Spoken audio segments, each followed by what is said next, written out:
What's up, guys? My name is Khan and we're back today in Scrap Mechanic for another logic tutorial. Now I noticed there were a bunch of old tutorials that you guys actually started watching again, and one of the most popular ones, and I've actually gotten a few comments requesting that I redo it, but one of the most popular ones was the sliding doors. It's so old, like as a video, that it's actually before logic blocks and timers and all that even existed in the game. And so a lot of people were asking me, hey Khan, can you redo this tutorial but do it with the logic blocks? And so that's what we're going to do today, because you know, a lot of you have asked for it, and I want to make sure that you guys know it is a lot easier to do with logic blocks, and it's really fantastic. And so the sliding door was basically a really simple thing, which was can you have a door that's like a supermarket door, which is, you know, has a sensor that you step on the floor, it'll open for a period of time, and then it'll close. And I'll show you how to set that up, and in the same sense I'll also show you how to set up a door that uses a push button to do the same thing. So you push a button and it opens the door for a period amount of time, and then it closes. And then we'll also look at how to do a door with buttons for switches. So a button opens it and you hit the button again and it closes it. And we'll get through those. So first thing we're going to need, obviously, is a door. So we're going to actually make another sliding door here. So we're just going to make a door frame like so. Piston comes down from the middle. We'll start with the doors closed. That might open it a little too far, but whatever. So we'll just do it that way anyways. Okay, and then we'll get up on top of here. Like so. Perfect.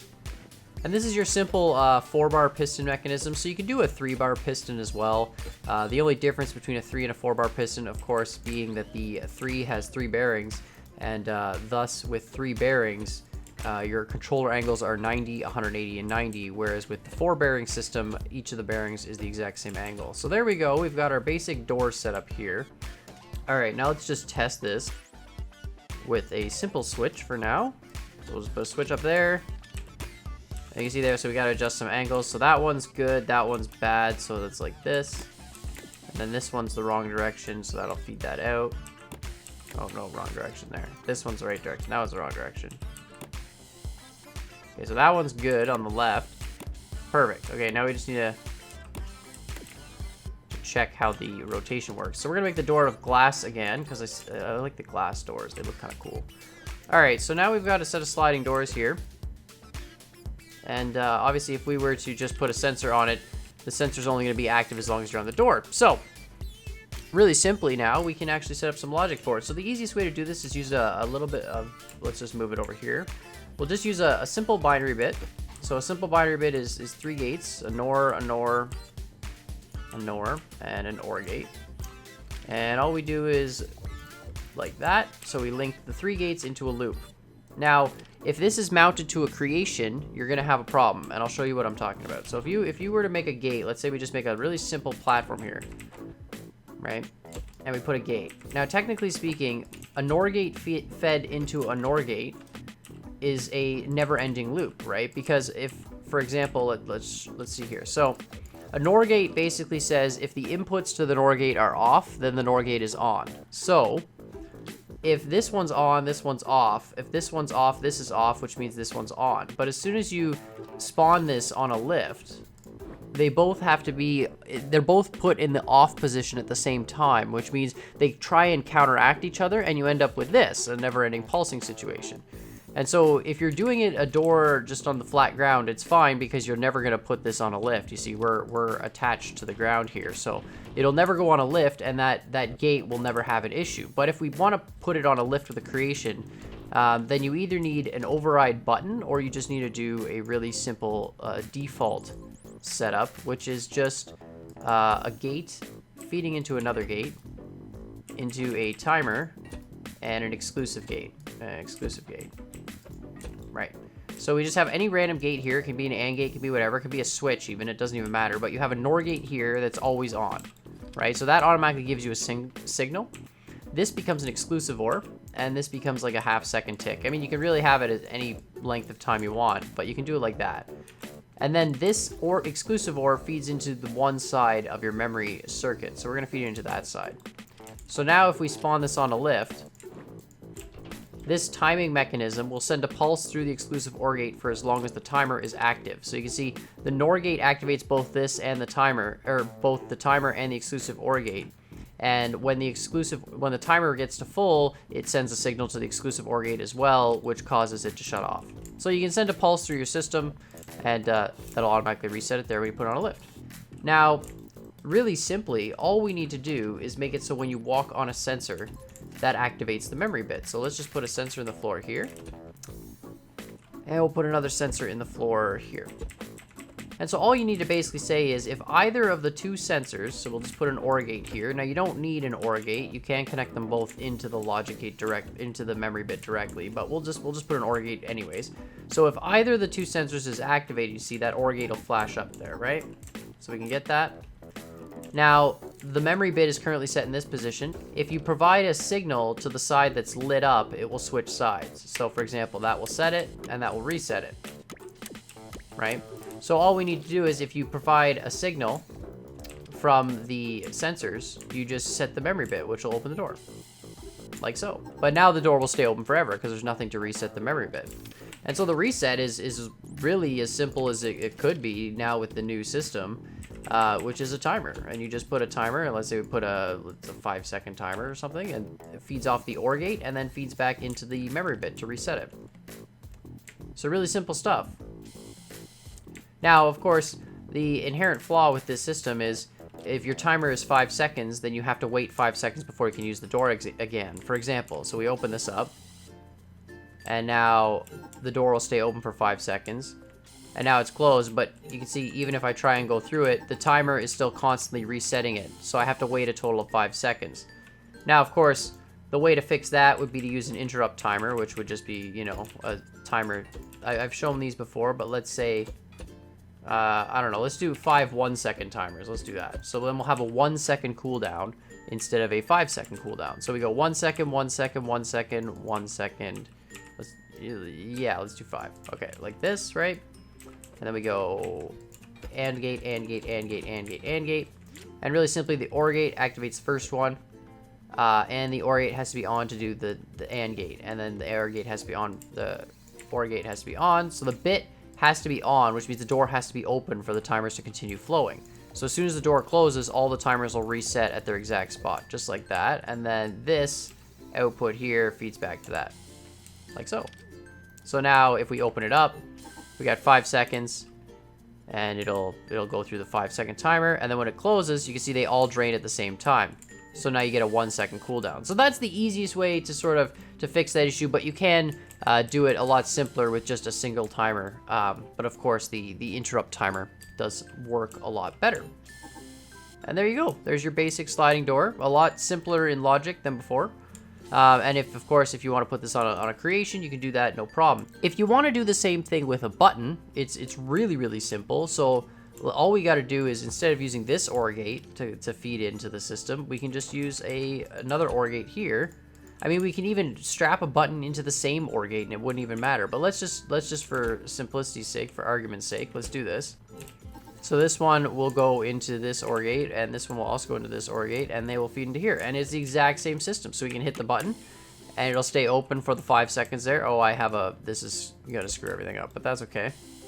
Right, so we hit the button, and it'll stay open for the 5 seconds, and then it'll drain in 1 second. And again, we can put another button on this side, and we can do that same thing. And this 1 second drain time is actually pretty good, because the doors take about a second to close anyways. So you're not going to be opening them in the time that they're closing regardless. But you can mash the button. There's no issues there. You can't really script the system. See, you can hold it, and it'll just keep pulsing itself back open. So it's a relatively decent system. It works really, really well. Now, let's say you wanted to have a door with a button to open and close the door. But you want the button to act like a door handle. So you click it to open it, you click it to close it.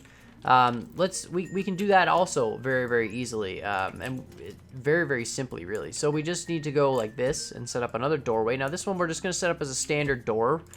This wouldn't be the kind of mechanism you'd see on a sliding door. It would be, like a door to a bedroom or something like that. So we'll just set up a door the way I like to do doors, which is just have some hinges kind of built into the wall there, like that, and then have a nice big glass door,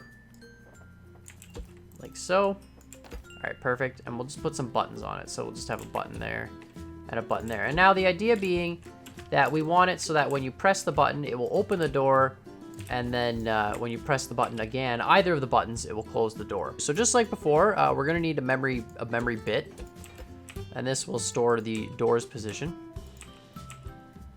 Like so. So we just gotta go like this, like this, like this. And this goes into that, like so. And then we're gonna have the 2 buttons. So the thing is basically really, really simple. We need to say when the buttons are pressed, so let's just feed both buttons into an OR gate, just so we have one point of contact. So here's our 2 buttons there, both fed into this OR gate. And so when the button is pressed, we need it to open the door if the door is closed. And when the button is pressed, we need to close the door if the door is open. And so we can accomplish this with actually just 2 AND gates. And so the AND gates both feed from the button. And one of them says if the door is closed, which means this gate is lit up, and the button is pressed, then you want to open the door. But see, I can't feed directly back into this because you can't self-wire unless you do some blueprint editing, which I'm not going to do. So we just put another gate here as an OR gate, just kind of an intermediate. The gate is off, we'll send that signal back up there. And if the gate is on, the door is open, then we can also send that signal back and reset itself. And now you have a basic push button system, so you can push the button. Oh, right. I forgot about that. So I screwed it up. And the reason I screwed it up is because this is a 1-tick system. If you send more than 1 tick, which means you hold the button for more than 1 second, like 1 fraction of a second, 1/40th of a second, if you hold the button for any longer than that, then it'll actually just constantly alternate back and forth, and it'll get into an infinite pulsing situation. So there is an easy way to fix this. You can see there, here's the pulsing situation. So it's constantly, these circuits are constantly counteracting each other. Because when the door is open, it says it wants to close, and when the door is closed, it says it wants to open. So if you press the button, it's going to keep doing that, unless we only send 1 tick through the system. And to only send 1 tick through the system, it's really easy. We have our OR gate input, like so. And we have our exclusive OR, like so. And then we need another, and I'm going to move this actually over here so it's easier to see. So we need a timer again with another exclusive OR, like so. And so OR gate feeds to that, feeds to that, feeds to that. So you get this instant, this is now a 1-tick generator. So you can see it will only pulse for 1 tick. We also feed it through an AND gate, so it doesn't pulse when you release the button, only when you're holding the button initially. And we can just attach these to there. Perfect. Perfect. And then this 1 pulse will go to both AND gates. So there you can see now. So now it will only, if we hold the button, it'll only send a single pulse, which will then open the door and close the door as a toggle switch. Now, I think if you mash it, yeah, if you mash it really, really hard, you can get it into that really terrible position. And all you need to do to that is have a button hooked into one of them like that, just to override it if you really need it. But as long as you just, tap the button once, you shouldn't run into that issue. But if you do mash it basically fast enough to go faster than this timer can go, then you'll screw the whole system up. But anyways, guys, these are some simple door tutorials. I hope you guys like them. This is definitely the original door that I had done last time with the controllers and the binary bits, and that was, using 3 controllers and double bearings, swinging arms in front of sensors. Like, it was really, really interesting and really cool to do logic before logic gates existed. But obviously, with logic gates, it allows us to do a lot more complex things in a lot more compact space. So make sure you guys, if you like tutorials, to hit that like button down below, hit that subscribe button. If you guys want me, I didn't want to do the elevator tutorial in this video. A lot of people were asking really for the sliding door tutorial. I know there's a lot of elevators on the workshop that people just kind of spawn in. But if you guys want me to do more tutorials like elevator tutorials or anything else really, make sure you post those in the comments down below. I have no problem trying to help out and do some tutorials on some cool things. Make sure you hit those buttons, and as always, I hope you guys enjoyed this video, and I'll see you all next time.